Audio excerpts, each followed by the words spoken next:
Magandang buhay mga kalology. Ayan marami na naman bunga ng ating mga bataw. Ayan mga kalology.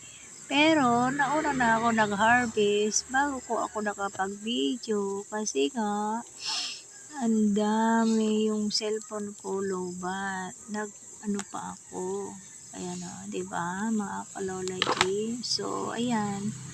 Ayan kita nyo naman yung na-harvest ni Lola G.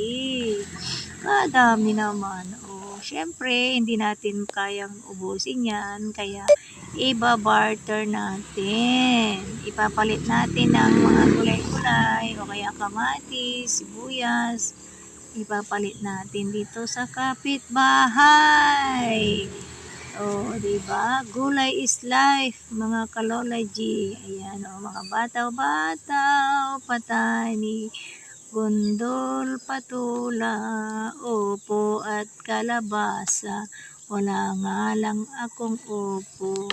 Pero meron akong kalabasa dito. Ayan, katabi ng aking mga kamote tops. Talbos ng kamote. Ayan ayan. Diba mga kalology? So, magtanim po tayo. Tanim ng mga gulay-gulay. Pagdating ng araw, meron tayong aanihin. Ayan diba? Asin, bagoong at magic sarap na lang ang kulang. Para meron na tayong sabaw na mainit. Ayan, meron na tayong gulay na masarap. Bataw, patani. So, that's it mga kalology. Tanim-tanim para may aanihin. Thank you for watching po. Maraming salamat.